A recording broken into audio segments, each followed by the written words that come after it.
Hello, and welcome to the Diary of a CTO, where we open the black box of technology leadership decisions, scars, and the playbooks behind them. I'm Bob Stewart. Today's episode is presented by ApexVelocity Catalyst. We help CEOs and CTOs de-risk and accelerate AI initiatives. I'm joined by Matt Butler, fractional CTO, CISO, and systems engineer, deputy chair of the ISO C++ Safety and Security Study Group, and a leader in safety critical standards across C++, Rust, and SAE. We're going deep, parachuting into the chaos of making a company fundraise ready, the safety critical lessons every SaaS CTO should steal, and how to translate technical truth into boardroom clarity. No gotchas, no fluff, just a fireside chat for builders who own outcomes. Format is simple, 30 to 45 minutes, conversational. The origin is leadership and lessons. The future outlook will close with a one-line story for the diary. If this helps you cut through noise, subscribe and pass it on to a CTO you respect. Matt, welcome to the Diary of a CTO premiere. Hi, thanks for having me. So Matt, tell me what led you to want to be my first victim?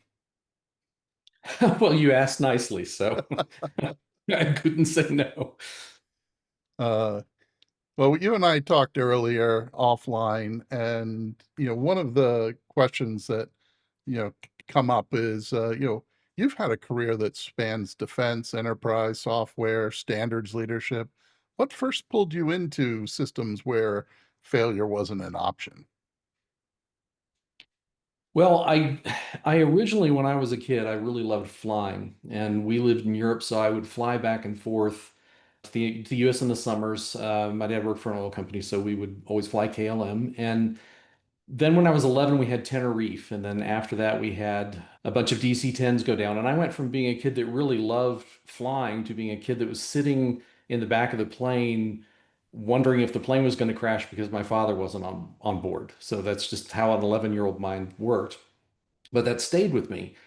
And then as I got into my 20s and would do traveling and not be particularly comfortable on a plane, which I love aircraft, I finally began to look at it and say, okay, this is a little nuts. You need to go figure out why you're now all of a sudden not comfortable doing this and figure out what is the real truth. And so I began this long process of investigating air disasters, read infinite numbers of crash reports, studied the evidence, and then began to sort of formalize this sort of understanding that statistically, I was safer flying on an airplane than I was driving the car going to work every day. And as my career began to evolve, there were opportunities for me to work on systems that involve safety critical. And I found out that I not only did I really like that aspect of it, the fact that it is high pressure, you do have a lot at stake here, but like being a hacker, like going into security, it requires a specific frame of mind to be able to be successful in those industries. And that's why I began working in that area. I found that I actually had all of that study and all of that training had put me in the right frame of mind to be able to build safety critical systems and secure systems. Yeah, it's amazing that that's where you ended up, because I've done a lot of work in like life sciences, and one of the things that I've noticed is a significant gap in the life sciences research industry is the sharing of critical safety data and failure data amongst each other. So, like Johnson and Johnson doesn't care if their competitors go out and perform the exact same experiment on human beings, all getting a negative result and having to have a clinical trial shut down because it just didn't work. One of the big advances in flight and it was the creation of the NTSB, where they were required to share that information when they find a crack in a strut on some 707 somewhere immediately. And my understanding is they basically have to ground all of those planes as soon as they land and make sure that they at least get inspected in that area where the defect was found, that the defect gets remediated, and then it's allowed to fly again. But it's that mandated sharing of critical safety concerns that were discovered that created, made it, as you said, the safest way possible statistically to travel these days. When you build systems in aerospace and automotive and infrastructure where failure can mean lawsuits or worse, like the airline industry's faced, what lessons from that world do you think that SaaS and software and growth stage CTOs often overlook? I had an experience when I worked for a defense contractor. We created a little box it was ground-based interferometry against cell phones. And so you have a box and an antenna. And the way it was originally designed, you would go out and test around the building. You would have multipath. You had indicator bars that went left and right. And when you had a lot of multipath, they would be moving back and forth very quickly to the point where it was unusable. And there was one day when a Navy SEAL came in, and I could hear him screaming at the owners of the company from down the hall that their expletive deleted equipment had nearly gotten him killed. And when the chief engineer, who was the primary designer, saw it, it's like, well, that's the way it's supposed to work because you have multipath. And one of the things we've learned from air disasters is the number one rule is never surprise the pilot. And we've seen over and over again where pilots are fighting against the aircraft's fighting against the pilot, and then you have a disaster because the pilot is now surprised by we saw a lot of this with the Airbus aircraft, which differentiate from Boeing, and that when they first came out, they actually gave the computer the last word over what happened with the aircraft, not the pilot. So he was screaming about the fact that here's a guy, he's task saturated, it's the middle of the night, he's probably scared, he's in some sketchy part of the world trying to track a cell phone. He's got the box on his chest mounted to his armor, he's got the antenna on top of it, he's still got his weapon because he can't afford to not be scanning rooftops where they may have a sniper. The rest of his team is trying to protect him. But he gets into a situation where these bars are going back and forth so quickly he can't make any heads or tails of it. And so at this point in time, the owners were trying to get the chief engineer to do the right thing. Look, fix this. It's like, no, that's exactly the way it's supposed to work. Well, he went on vacation and they came to me and said, look, can you fix that? I said, sure, all you need is a little windowing algorithm here to just slow down the motion of the arrows, and then you will be able to use this. And he just has to make small changes to his orientation to be able to figure it out. So they had me do it while the chief engineer was on vacation. He came back and hated it. But in the meantime, we'd already turned it over to the SEAL. He had tested it and he was thrilled with it. And he says, you're not allowed to touch my equipment anymore. And we went the rest of them up. The lesson there is don't surprise the pilot. Don't, as an engineer, build a system the way you want it built, the way you think it should work. Go find out how your users are actually going to use this. Go find out how they want it to work and then build what they want rather than what you want. And our problem was we were testing like in building like engineers, not testing and using the product like somebody who was going to be in some sketchy part of the world. And now they're trying to figure this out while they're under threat of being shot. Yeah, so I mean, once you've sort of cut through the jargon and then tied those tech choices, in this case, your debouncing algorithm of some sort, right, to the real outcomes of, an effective tool. And the CTOs ultimately get a little bit wedded to their own solution, right? Like, they invented it. They have pride in authorship or direction. So what's one of the common mistakes you see that CTOs make when they're communicating with the CEOs and their boards or their investors or their community of end users? I think one of the mistakes is that you speak to the CEO or the board in your language instead of speaking to the CEO or the board in their language. One of the primary tasks of a CTO is to turn the abstract into the concrete. You're taking ideas and a strategy that sometimes isn't fully formed. Sometimes they have an idea of what they want, but your job is to help them get that idea down to, no, this is exactly what we're going to build. And then you go take the engineering team and you build exactly what you've contracted with the board or the CEO. I've seen too many engineers that, for reasons, some of it is that engineers are actually better dealing with hardware and software and technology than they are with human beings. But your primary task is to be able to communicate with the board, the CEO, your customers in terms that they understand, in a language they understand, not snowing them with bullshit. And Yeah. sometimes we get into that because we think, I've had many times when I've gone in and talked to people, and because I deal very deeply with the technology, I start talking tech and you can sort of see them like, I have no idea what you're saying. And then I said, okay, now that I know, I need to change the context and start explaining this in ways not talking down to you, not treating you like a child, but I need to put it in the context of your universe, not the context of mine. And it makes a huge difference because now all of a sudden you've developed a language between the two of you so that it's not you speaking Venetian and they're speaking Martian. And that was one of the reasons why when I came out as an engineer, I took an economics class and just loved it and thought, one of the problems with engineers is we go and we build something. We say, isn't this cool? And someone will say, yeah, it's really cool. What does it do? Oh, well, I don't know. But it's cool, right? So we as engineers, we care more about something being cool. We care about something being interesting. But in reality, from a business perspective, you have to build something that people want, that the company can sell, because as they sell that, they can pay your salary, you can go build other things. And sometimes we forget that. Yeah, so but that there's also that tension that comes up between innovation and speed of delivery. And one of the things that often suffers is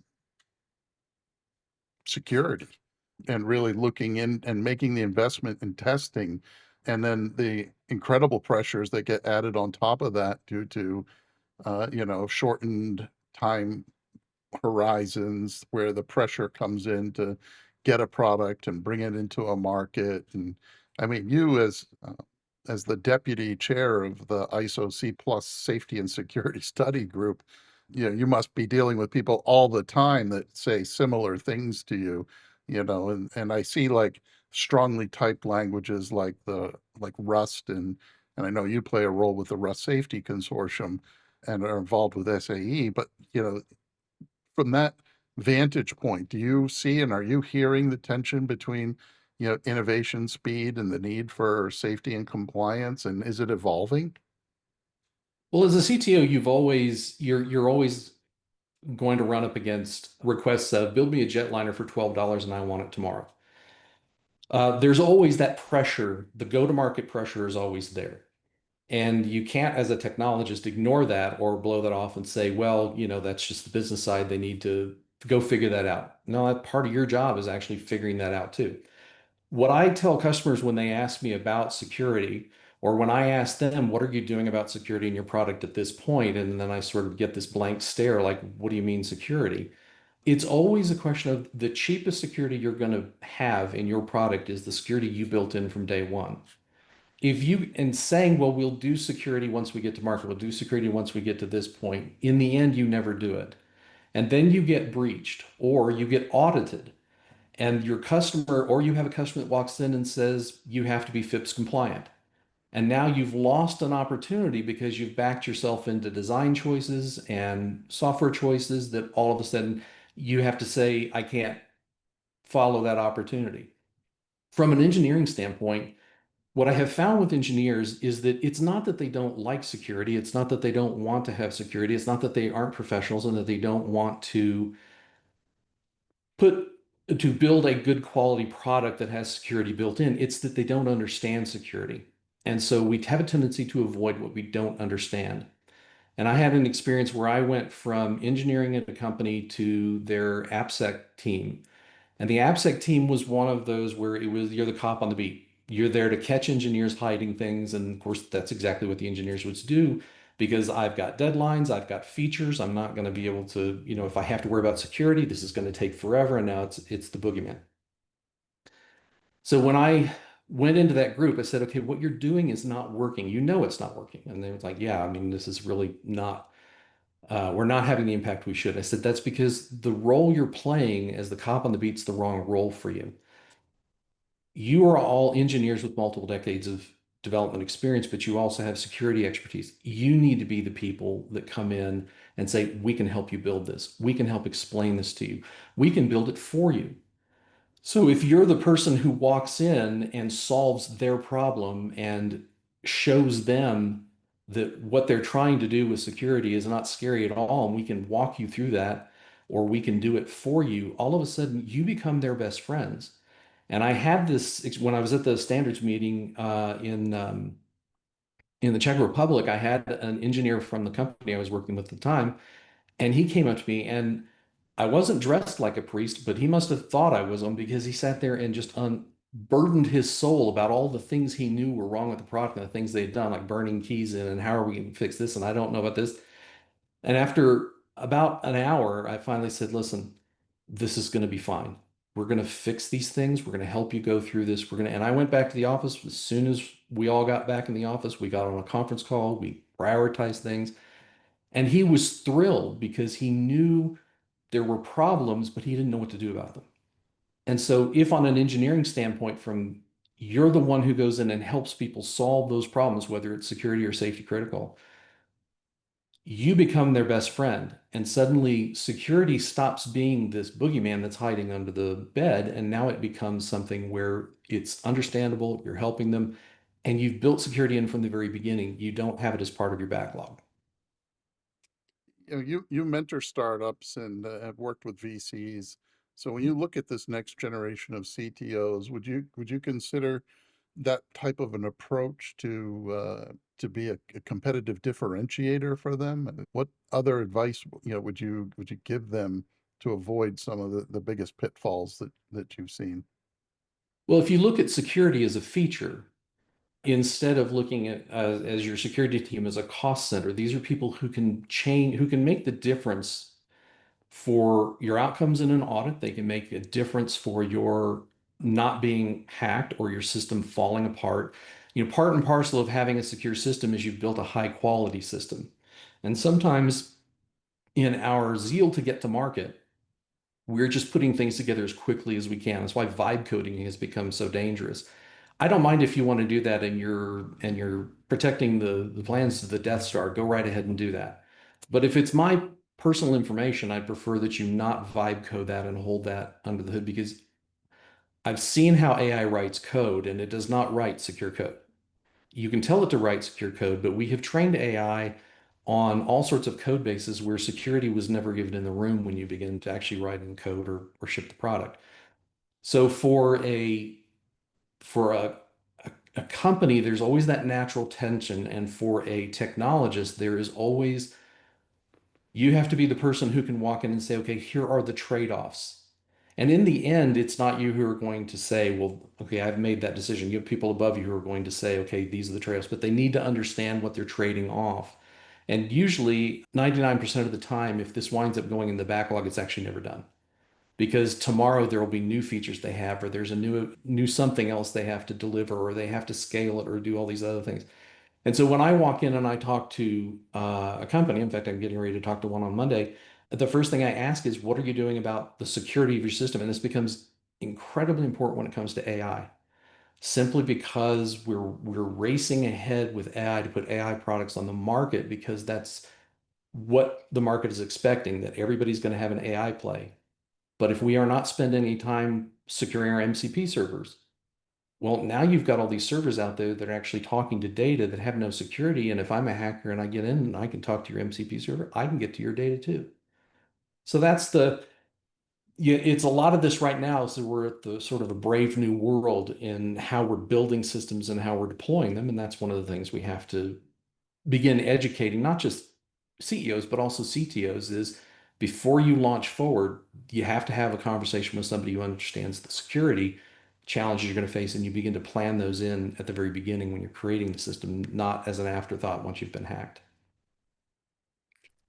Couldn't agree more. I mean, that's the philosophy behind the entire AI SDLC that I created is that has 13 different gating processes where risk assessment is done to ensure that not just security, but also the ethical alignment of models is taken into account in terms of what's its ultimate impact going to be on humanity, that the larger picture is that climate change isn't a threat, AI actually is. And one of these things is changing maybe every 100 years or so. The other Yeah. one's changing 100 times within the year. So, where you're going to Yeah. put your bet. And it is such a brave new world, and we are racing ahead that every week you have some brand new technology or some brand new use of AI that no one ever thought about. And a lot of this is actually being driven by the people who are using the AI and coming back and saying, hey, we want the AI to be able to do this. And one of the places we talked a little while ago about regulations, one of the things that becomes ultra critical for any company, any American company, and I know we feel like we're safe, but the way things work in Europe and the way things work in places like Australia is very different. They are now passing, the EU is passing laws that says that if you have even one European user, not even a customer, but just one European user that is protected by GDPR, those GDPR rules apply to your entire company. And they are starting to really ratchet up the pressure on companies to handle data in such a way that it is secure. And I'll tell you, I think I told you this story the other day about I went to an ISO meeting in February. Lufthansa ruined my bag. And so I filled out their form. And then I got contacted by a company in Poland saying, hey, we handled this for them. Send us your banking details in an email and we'll do a direct deposit. And I said, no, just send me a check. And we went on for a month back and forth where I explained to them, listen, you're wanting me to put my banking details in an open email that's going to sit on your server for who knows how long, which is horribly insecure. And you have GDPR issues here.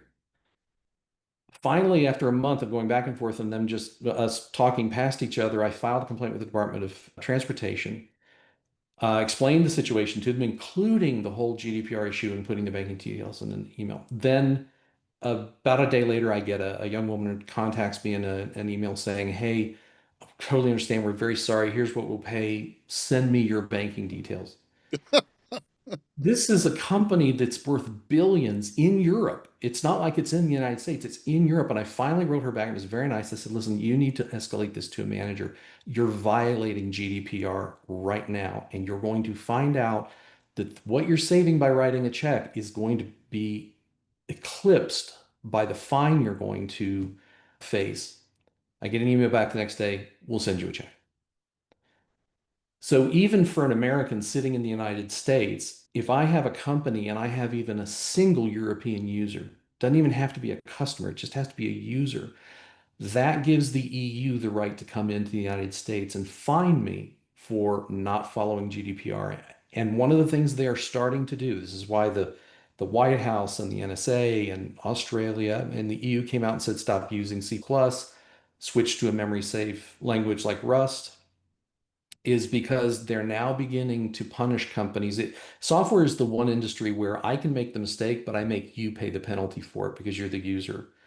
That's going away. Now they're starting to penalize companies for software defects that are as a percentage of their profits. And it's not a small percentage either. So even if you're in a United States company, you're going to find that the EU laws are going to begin applying over here, and they do have teeth, and they are starting to ratchet up, which is not a bad thing. But companies who think they're safe across the pond here need to understand you still have that exposure.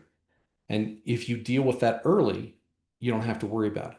It's the problem becomes when you don't know it's there and suddenly you've got the EU climbing your frame and they're talking about taking 10% of your profits out of your, well, 10%, a 10% profit hit oftentimes is the difference between a company surviving and failing in that year. So, Matt, I know because we've had offline conversations that you've been working on a project to help solve these problems, specifically helping AIs identify better ways of writing code, fixing vulnerabilities before they happen, following best practices and policies, processes, and procedures. Can you tip your hat a little and let us know what we might see coming from you soon? Yeah, so AI does not know how to write safe, secure code simply because it's been trained on code that isn't safe and secure. And I have a customer where I used AI to create some fairly extensive examples. And I said, I want you to build in this case, it was an integer overflow. I want you to build in instances of that so I can train on it.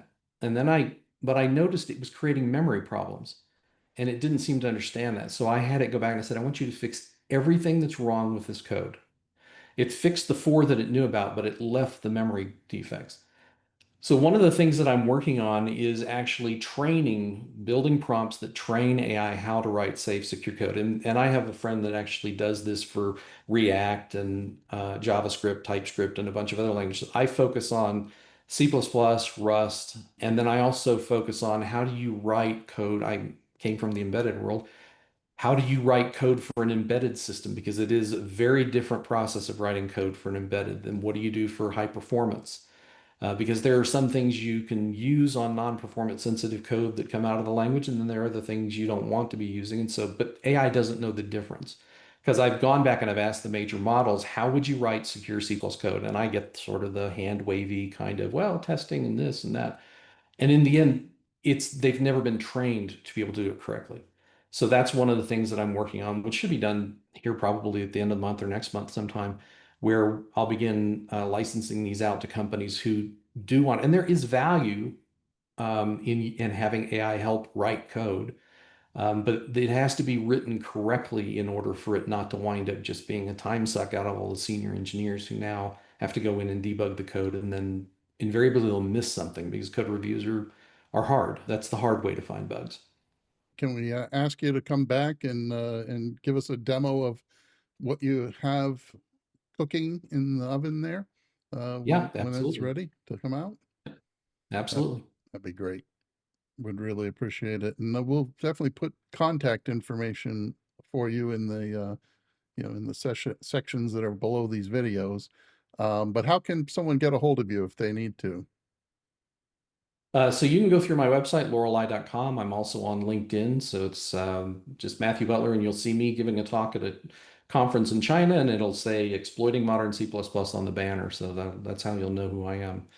Those And are probably the that's best. it's LAURELLYE.com. Yeah, all one word. Perfect. The roughly translated, it's righteous honor. Nice. Love it. Hey, so a closing reflection. Thank you for being a guest and on our first episode here of the Diary of a CTO. If you could write one line in the Diary of a CTO that captures your philosophy, what would it be? So that one line would be my job is to take the abstract and turn it into the concrete. And then off of that, the explanation comes is that you're often dealing with abstract principles, abstract requirements, and your job is to turn that into a finished product that is safe, secure, does what the customer needs it to do, and in the end moves the strategic vision of the company forward. Awesome. Matt, thank you very much. It's been a pleasure having you here. And if you are not a subscriber, please subscribe. We're new. Okay, Uh, absolutely. and thank you again. Let's have that conversation as soon as you're ready about the exciting MDC file type of approach to helping these agentic AI tools write more safe and secure code, because it's what needs to happen, as you well know. Thank you. Absolutely. Thanks for having me. My pleasure.